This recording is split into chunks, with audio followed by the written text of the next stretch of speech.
Okay, I would like to welcome everybody to our fourth and final Teaching Tip Live for this semester.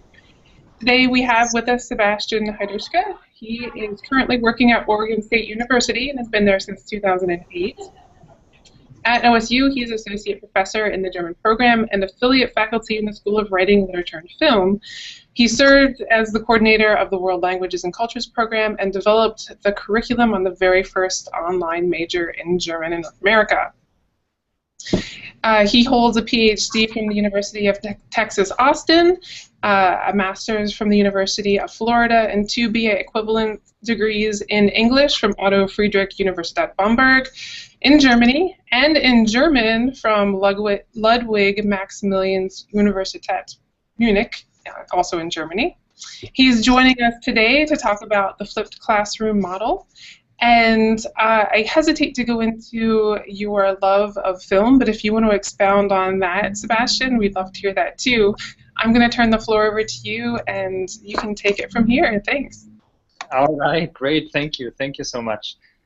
Well, film, I don't think I should start with that because we would go over time like nothing, no.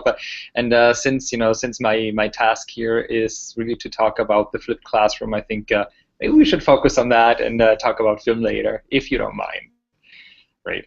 Okay, so flipped classroom. Yes, I hope that we all know what the flipped classroom means, but if we are not completely sure what it is, maybe I should talk just briefly about what it means. And when I talk about that, it actually means that there are plenty of definitions out there. So there's not just one definition about the flipped classroom, but many, many.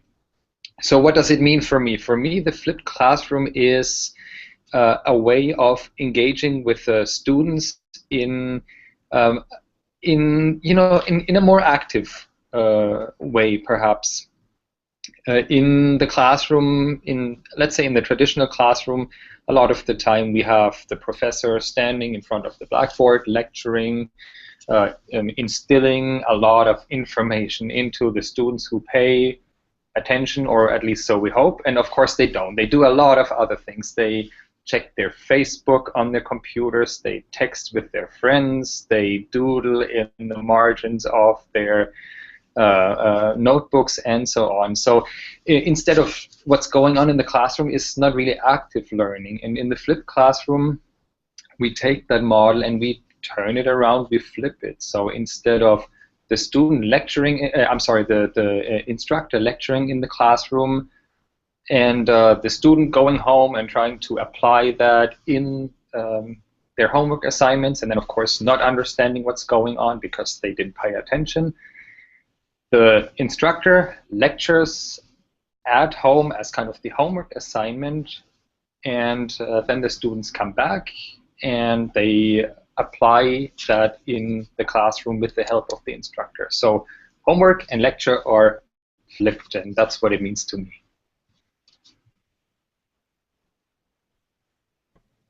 Excellent, excellent. And I'm curious too, well, I'm not curious, but we have a few viewers that have joined us remotely, and so as a reminder, I just like to let them know that if they have questions for Sebastian while the session is running, they're welcome to send questions in, and I'm going to relay those questions to you, Sebastian, as they do come in. So if you have questions, feel free to ask them, and I'll pass them on. And we'll wait a few moments and see if we have anything come in. Kristen, I have a question. This is Dan here. Sebastian, Steve Jobs used to have this expression, this famous expression when he was in meetings, and he would say something along the lines of, "It's time that we elevated the level of discussion here."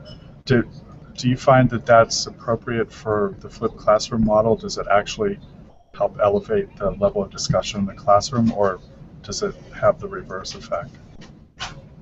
I think it does exactly that. In many instances, it introduced this discussion to the classroom where there was no discussion or very little discussion before. You know, sometimes the professor asks a question and looks just for one answer to kind of move on with the lecture. But I think our purpose and my purpose in the classroom is exactly the opposite. You know, I want my students to have a good foundation to study at home, and then bring these questions and the challenges into the classroom.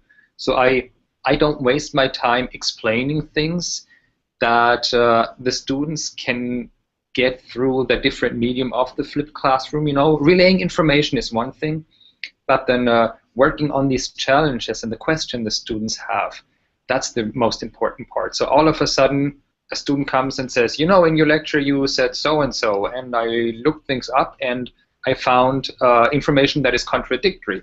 What do you say, professor? And so then you explain, yes, there's more than one way of seeing things, and you know, so all of a sudden that discussion is taking place. It's no longer just a one-sided means of communication between the professor as the authority and the student as the recipient, but all of a sudden it's like a more interactive thing, and the student is learning, participating, and is taking on an active role. Even though, you know, as educators, we've talked about flipped classrooms for a bit, anyone who practices it is in a sense a pioneer, because many of the classrooms face-to-face are not, they're not flipped. It's a standard lecture model. So when you introduce this in a class, how much time do you have to invest in the teaching of the method, and how long does it take for your students to become fluent in that learning model? Yeah, that's an excellent question, because I think that's something we a lot of the time underestimate. That we think that we deal with digital natives and they know everything there is. They know how to deal with technology, and also they understand how to watch the videos in the flipped classroom and so on. But in reality, we have to teach them. We have to explain, this is how we want you to handle things. This is how we want you to watch the video, how to engage with the things. And then, of course, the next step is you get the feedback from the students saying, oh, you know, that's so much more work, or we are doing all of the work all of a sudden, you know, you make us do it, and aren't you supposed to teach us? And that's the moment when I say, you know, this is when you're learning, because yes, you have to engage with the material, but now you're engaging with it. So, of course, I am giving you the responsibility as a student. And there is pushback from the students, most definitely, because they're not used to that yet. And one other question I have, I'll probably have more later on, let some other folks ask questions, but especially in the beginning parts, you're going to have the situation where the students aren't doing what's required at home. So how do you make that assessment, and then do you provide for that flexibility of what happens? What do you do with the students who aren't prepared when they come into the classroom? And then, again, do they catch up, and are there consequences for that? And you must have some good stories surrounding that. If you have any, please share. What I find most interesting is that students are really good self-policers. So one of my strategies is that I pretty early on I put students together in small groups, even in a big classroom, and they get certain tasks, and then they report back to the entire group. And within that group, you will always have students who have not done the homework or the flipped lecture at home, so they lack the information they need to be successful in that small group. So when I walk around and I listen in these groups, you have the students saying, you know, you didn't do the reading, so what's your opinion? You're not helping us out, you know. So they are doing my job, and I really don't have to do anything. What I find surprising further is that 2 or 3 weeks into the term, once the students realize that this is a great opportunity, and yes, they have to do the reading to do all of the fun stuff in the classroom. You know, I could talk about a few activities that I do in the classroom. So, you know, I bring in Legos, for example, in one of my film classes, and we apply the flipped classroom experience. So the special effects that they read about and that they watch videos about, and they're supposed to apply that in the classroom. But if they lack the theory, all of a sudden they see how everyone is playing with these Legos and is having fun, and apparently is getting something out of that, and they have no clue what everyone else is doing. So once they realize that this classroom is actually so different, so unique, and so rewarding, because they're feeling that at the end of the class they're getting something out of it, they start doing their homework, and much better than a lot of the time I don't really have to do the policing anymore.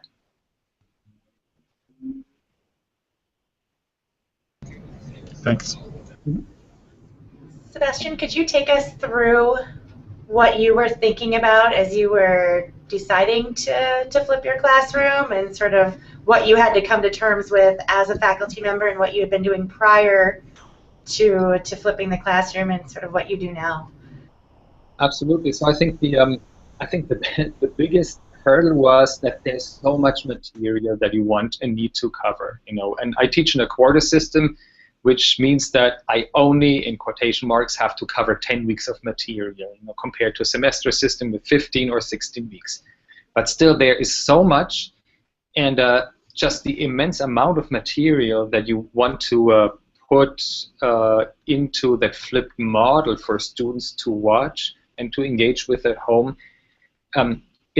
You cannot do that all at once. So what I found is that kind of a slow development of individual modules in a class helped me a lot. So I was not overwhelmed. I took the easiest part and I said, okay, this is something I can do right away. That's like one of the modules, and it requires, let's say, 3 5-minute videos and a few readings, and there we are. And so all of a sudden we have that. And then I kept developing over and over again. So it's like bits and pieces. But it takes a lot of time, but once you have it in place, like I said, it's wonderful to have, and all of a sudden it takes a lot of the burden off you as a faculty member. So, Sebastian, I'm a little curious. Anecdotally, you certainly seem to support that flipped learning is working for you. Are you familiar with any kind of research supporting more generally the idea of the flipped classroom, or directions people who question that might want to look? Yeah, so I think what perhaps the best example is the Horizon report that comes out annually, and the Horizon report is always a really, really long document that compiles also wonderful research on new trends in education, not just online education, but any education in general. Looking at where the flipped classroom stands in this model and these annual publications, is that that the Horizon report years ago already predicted that this was coming, and now we're at the moment that this report says we are in the middle of it. So everyone should be implementing it at this point already, because we are here. This is how students learn these days, that level of interactivity. So yeah, there's plenty of evidence out there, and maybe like I said, the first step would, for me, would be, my recommendation would be to really seek out the Horizon report that's freely available online as a PDF document. Just download that and look at that, and then a ton of sources out there. But there is sufficient evidence that that tells us that this is a model that really works. And if someone's looking to get their hands on the Horizon report, they can download it from the New Media Consortium website. That's nmc.org. Sebastian, we do have a question. So I'm just going to read it for you.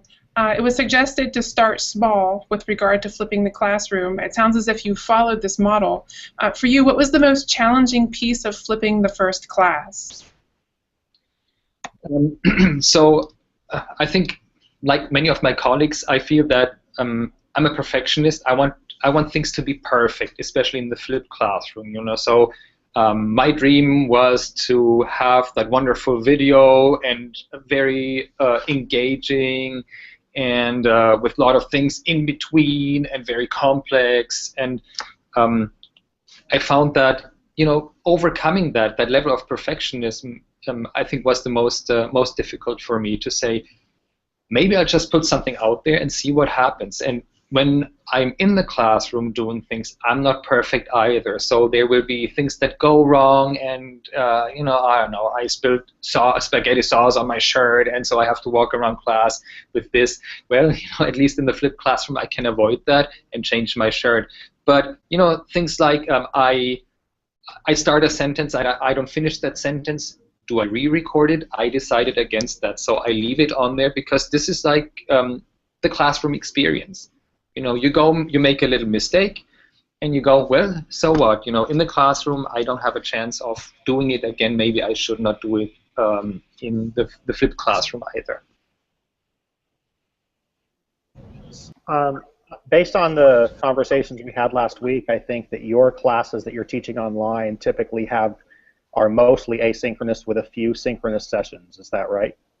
That is correct, yes. So you're basically in that model flipping the content in order to focus on those synchronous sessions.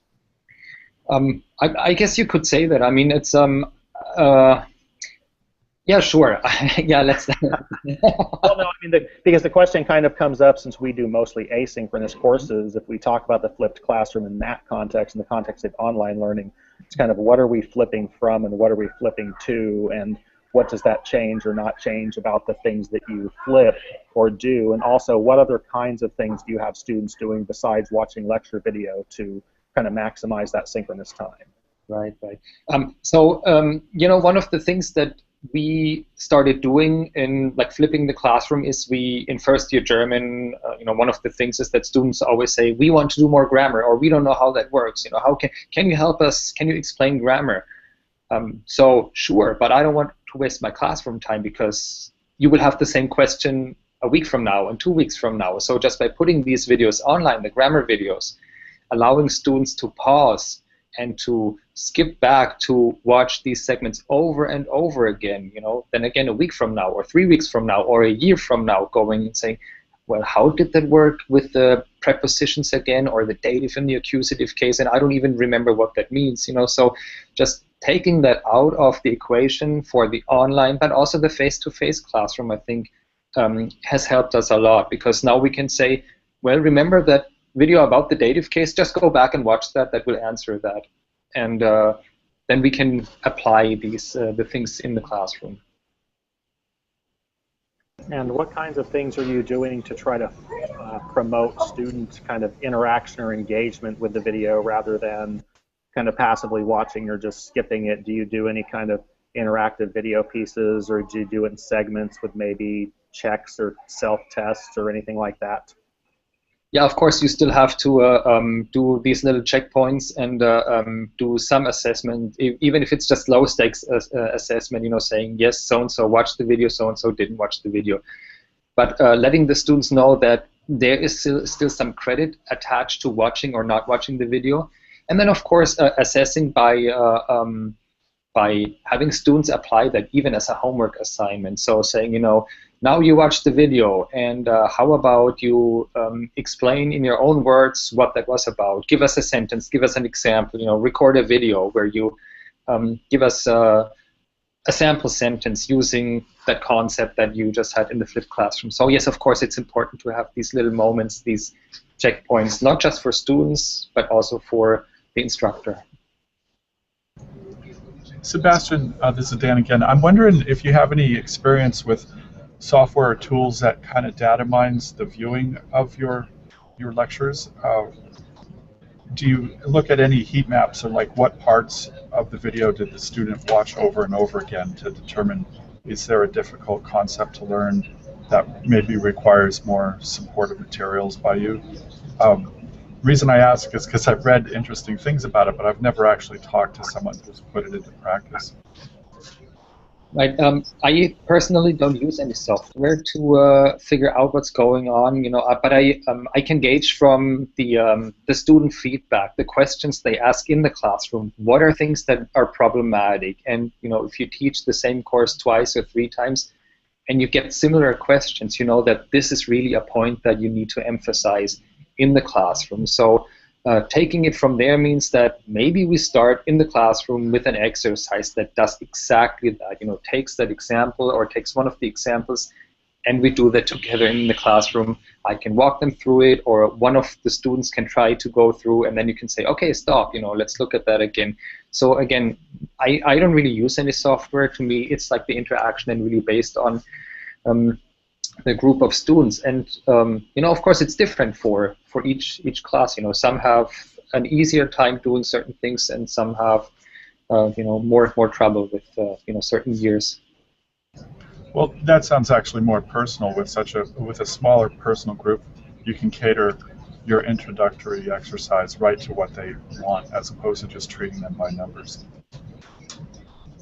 I think even in a bigger class, you know, maybe just by adding some polls there, I think there's plenty of software out there to say, you know, did you have, or on a scale from 1 to 5, you know, how easy, how difficult was this concept, just to help also you as an instructor, so you understand what's going on, what your students do. So I could even imagine that doing that in the class with like 300-400 students.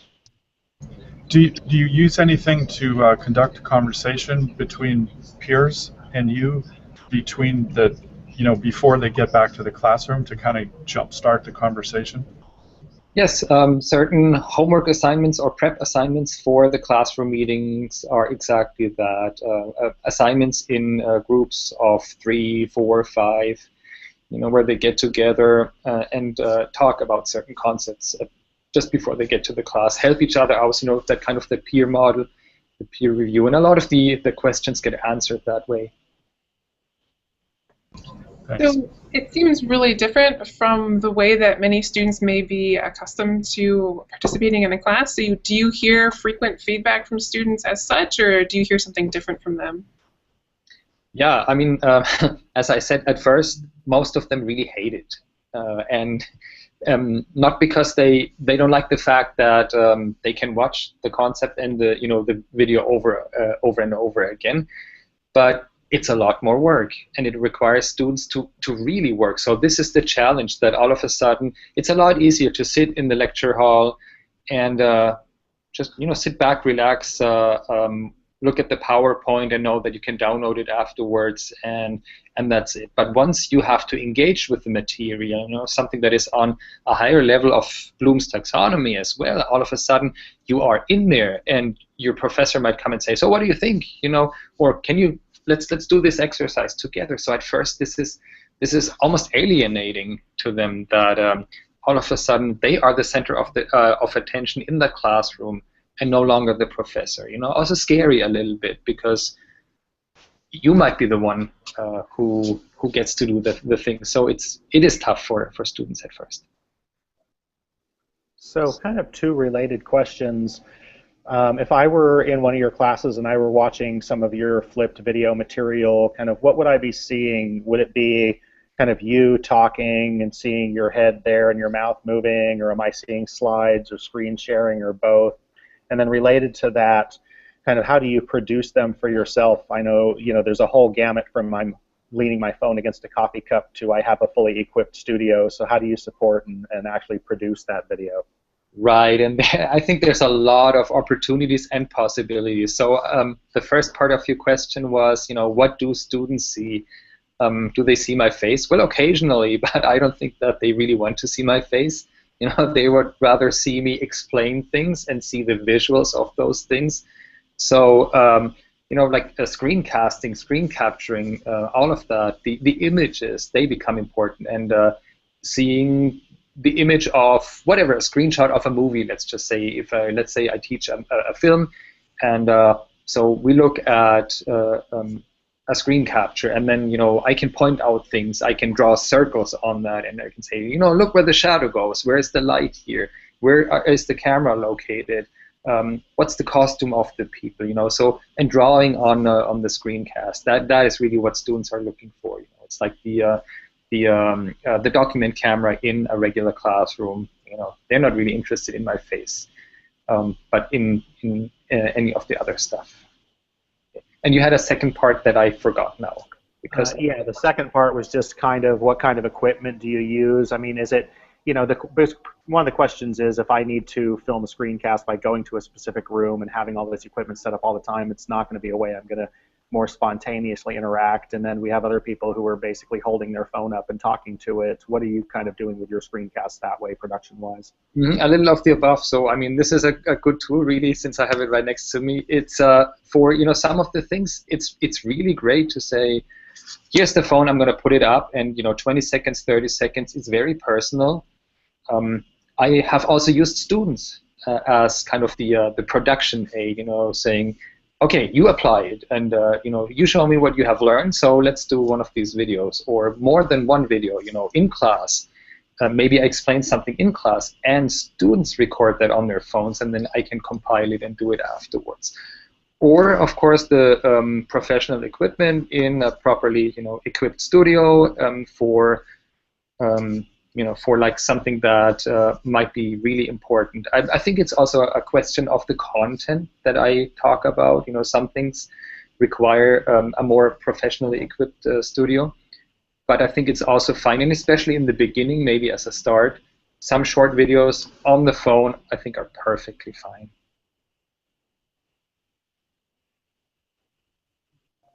And one last question on that aspect. Do you find that this is kind of bleeding into your other delivery modes or your other courses? I was intrigued by some research I came across last week about video kind of annotations and video comments being really powerful for students, which I actually find kind of counterintuitive, where faculty are just, flipping up these 20 or 30-second quick videos and screencasts instead of writing comments or passing and exchanging documents and things like that. Do you do any of that?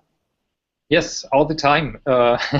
In fact, see, this is another method of me making sure that it's my students doing the homework, assigning a video response. So saying, do this and then do a video response. And it has to be my student talking into the camera and explaining what they learned and what they're taking home from the homework assignment, but then also from the classroom meeting. So it's like, and a lot of the time there's a much deeper engagement, I find, with the material, because allowing students to use something that they're used to, this is essentially the extended selfie that they get to do, the 2-minute selfie about things that they learned in the classroom. And so instead of reading bad writing that is all over the place and I don't get the content, in moments when not the writing is important to me, but the learning, the content, that I think is when the moment when I love these video responses. And yes, I do them all the time. So when you're recording video for your students, are you posting that up on YouTube and are they responding there, or do you have them on a different platform? At Oregon State, we are discouraged from using YouTube for privacy reasons, and we have a dedicated server that we use, and all of the students and all of the instructors have access to that, and of course we can set the level of availability, so public with public or private, or with a link and so on. But we use the OSU servers to do that, and then only those people with the right username and password can access it. Yeah, but essentially it's the same model that you have on YouTube, where you can also set the privacy setting. But again, it's just our way of doing things. Sure. Thanks. Just as a reminder for our listeners, if you have questions, you could submit your questions there through the interface, and I'll pass them on to Sebastian while we're chatting here live.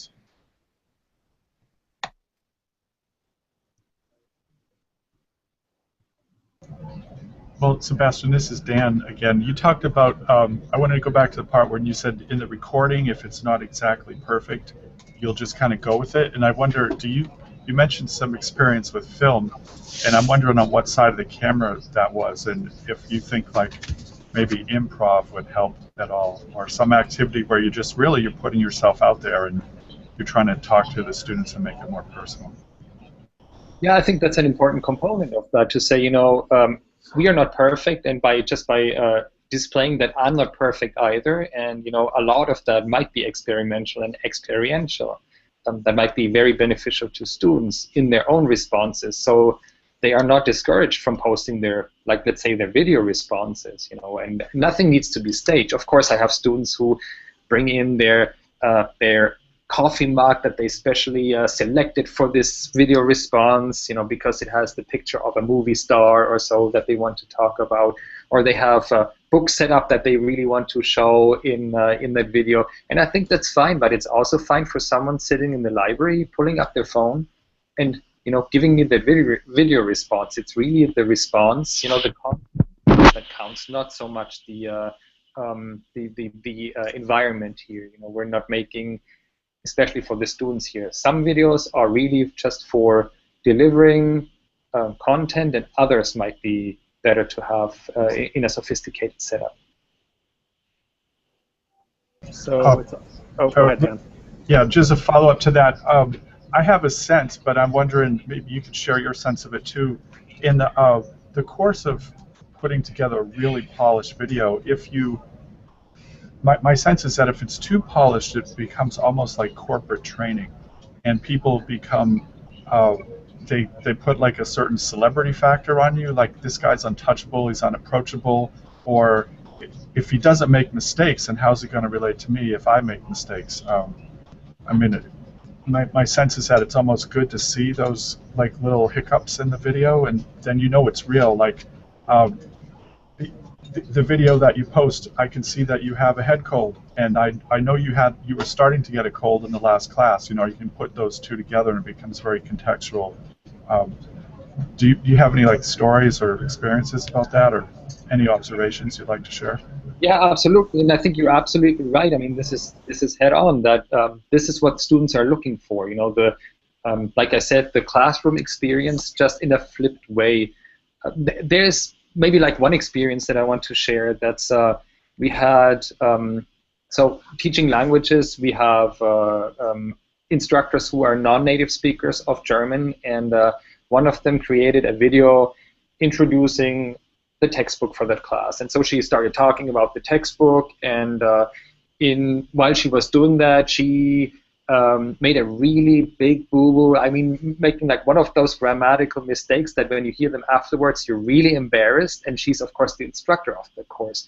So it's in there and on there. And did we take it out? No, because, you know, that's exactly the moment. And once students realize, oh, wait a minute, she made that mistake too. Incredible. So it's okay. You know, it's okay. We're all learning, and you never you never stop learning. So yeah, that's it. You know, the human factor. I mean, we're not machines. We're humans, and we will make mistakes. Yeah, it sounds like it was a good discussion point. Do you ever like? Well, I guess you did. You said you left it in on purpose. Did that particular one generate discussion?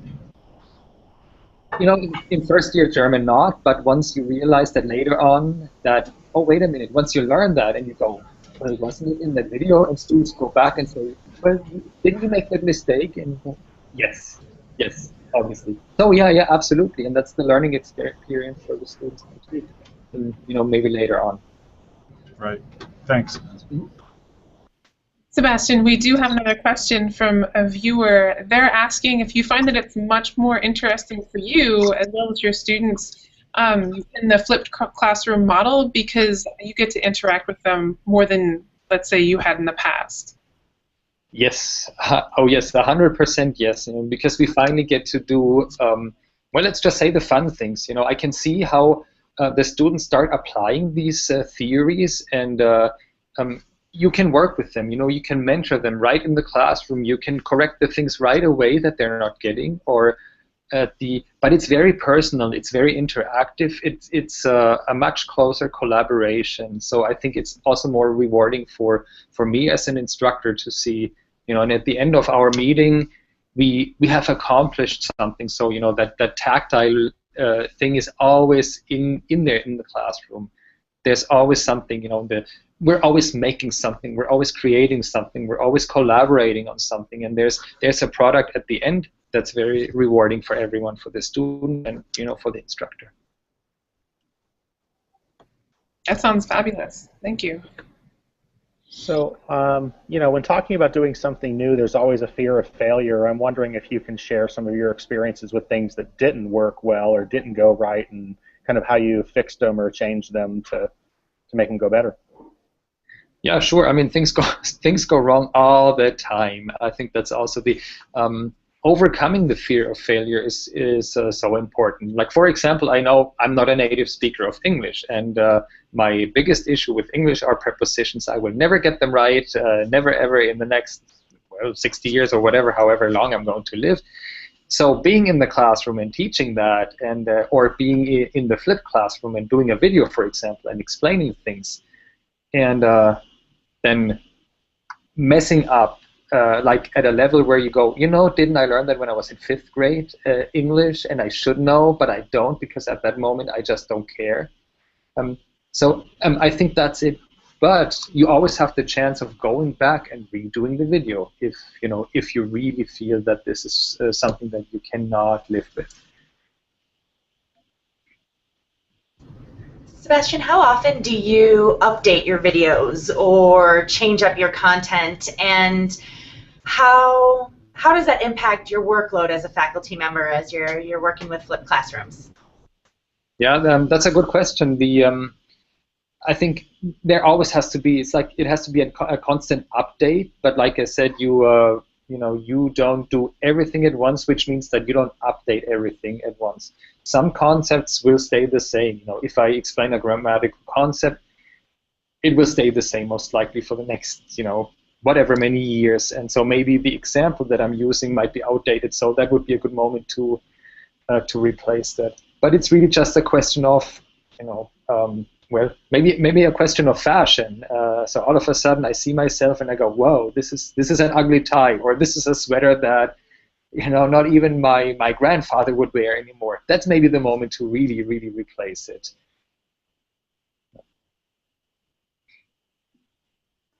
And have you inspired any of your colleagues, whether it's in the languages department or around campus, to sort of experiment with flipped classrooms? And do you have any stories about that? Oh, I don't know if I'm a trendsetter or not. I think it's just a kind of a movement, and it's I guess it's just an OSU thing that we're trying to think about more and more ways of flipping the classroom. Not everyone does it, but there are some who do it really, really well.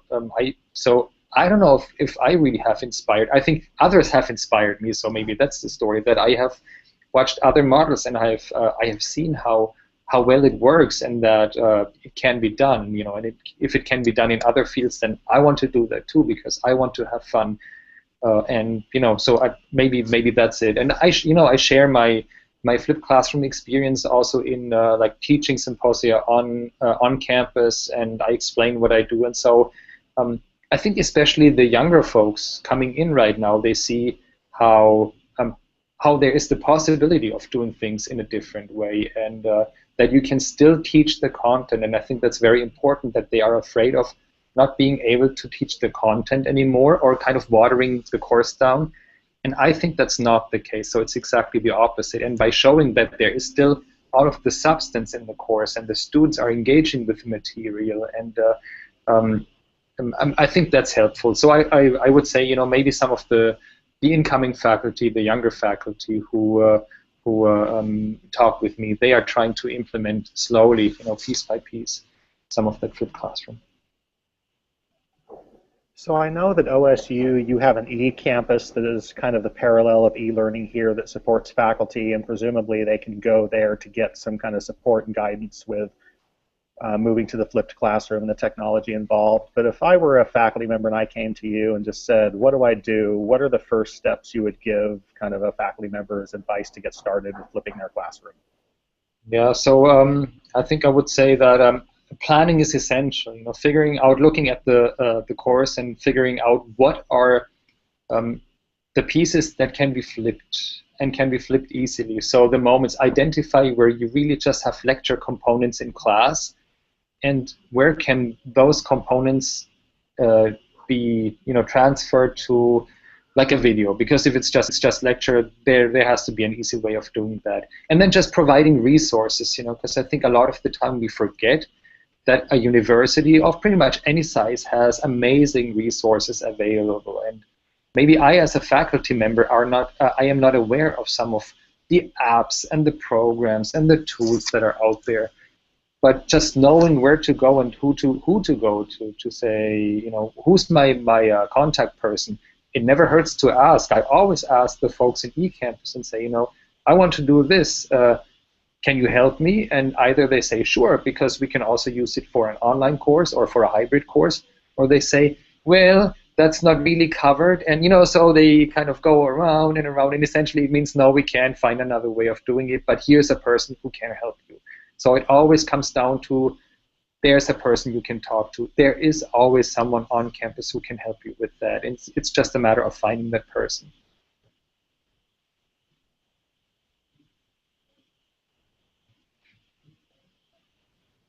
Okay. If nobody else has any other questions, well, actually, before I wrap things up, I'll give people a few more moments for final questions. I'm curious, just hearing you talk about eCampus, Sebastian, how big they are with regard to the size of Oregon State.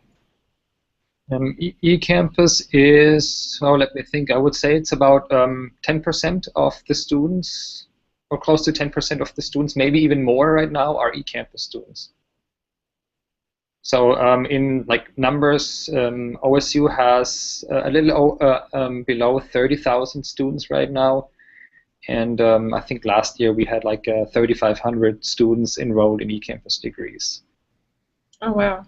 Yeah, and that does not count the students who, sometimes we have students who are in Corvallis who take online classes. So there's of course more of those who need to finish a degree or who have some time conflict and take an online class too. So it is a pretty substantial component of OSU these days. Sure, sure. Well, now we're going to talk about film, right? Sure. Oh, wait. I have a question because in your bio on the OSU website you mentioned many things. So you're an author, you've been published, but I really want to know, like, what comments you got into the peanut gallery on MST. Oh, there we go. Yes. So my research is on East German cinema, and it's trying to find the link between Mystery Science Theater 3000 and East German cinema. Seems to be, well, that's the big question, right? So the piece that I published in the collection on essays, on academic essays about Mystery Science Theater 3000, because there is such a thing as scholars working on that and having fun with that, and was an East German film that actually made it into Mystery Science Theater 3000, and at that time the guys from Mystery Science Theater had no idea that this was an East German film. They assumed that it was a British film because it was imported through the UK. It was dubbed in the UK and transformed and then made it through kind of sinister channels to the US and ended up on Mystery Science Theater 3000, but they heckled a communist movie. Nice. Mm-hmm. So what was the movie? It's a Silent Star. Okay. It's an episode from 1990, so yeah. It should be easy to find out there. Excellent. Mm-hmm. Well, naturally, I have to ask then, not being sure that I've ever seen a movie I knew was an example of East German cinema. What's your desert island East German cinema list? I would recommend my book. It's available on Amazon. There you go. I talk about 12 essential East German films. Okay. $24.99. Excellent, excellent. Well, Sebastian, it was wonderful to have you on for this Teaching Sip Live. Thank you for sharing your experience and perspectives on the flipped classroom. Thank you to our other live participants for joining us, and to our remote participants too who joined us and asked questions. We'll be continuing the Teaching Tip Live series again in the fall semester, and we hope you have a wonderful summer. Take care. Bye. Bye.